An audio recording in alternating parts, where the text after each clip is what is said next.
Cinema నిర్మాతలకు, డైరెక్టర్లకు,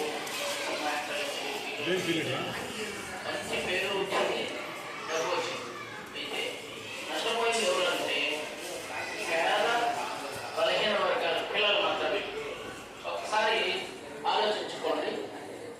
డబ్బున్న బాగా చదువుకున్న కుటుంబాల్లో, ఉన్నతమైన కుటుంబాల పిల్లలు ఎవ్వరూ వాల్ పోస్టర్లు అందించడం లేదు, కటౌట్లు పెట్టడం లేదు. సినిమా ఫస్ట్ షోనే చూడాలా, మా హీరోని నేను చేసుకోవాలని ఎవరు తప్పని పడలే. వాడి రూపాయి జేబుల నుంచి ఎవరు ఖర్చు పెట్టలే.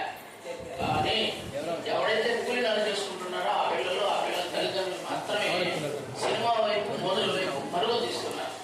వారి భవిష్యత్తు వాడే నాశనం చేసుకుంటారు. చుట్టుకల్పించుకునే విషయంలో ఆ తండ్రి తీసుకొని పోయి ఇంట్లో ఇట్లా దిగి పుష్పాల దిగి అని అంటే ఇంకా ఎక్కడ ఉండాలి చూడండి పరిస్థితి. ఆ పుష్ప 3 గంటల సినిమా తీస్తే ఆ సినిమా జీవితంగా మీరు మలుచుకుంటే ఎలా బిడ్డలు ఏం కావాలి? ఏ వ్యవస్థను మనం తయారు చేస్తున్నాం? ఎలాంటి వ్యవస్థ మనం ముందు ఉంటుంది?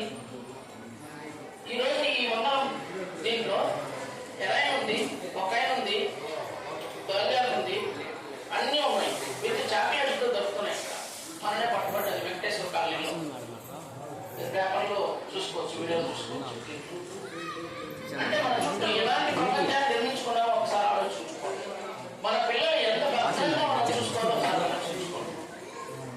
ముఖ్యంగా ఆడపిల్లల భవిష్యత్తు ఎలా ఉంటుందో మీకు వీడియో ఉంది.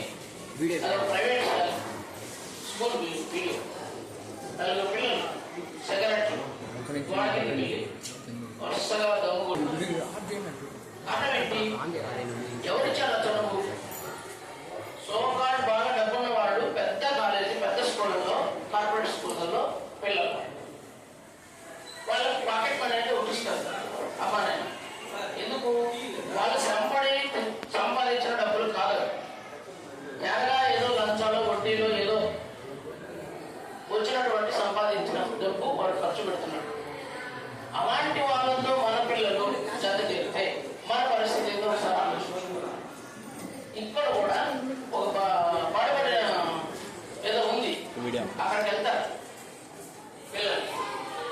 ఎవరైతే ఇక్కడ ఉండరో స్కూల్ మధ్యాహ్నం పూట వాళ్ళంతా అక్కడ చేస్తారు. అక్కడ పోయి బీడీ సిగరెట్లు తాగడం ఇవన్నీ చేసుకుంటున్నారు.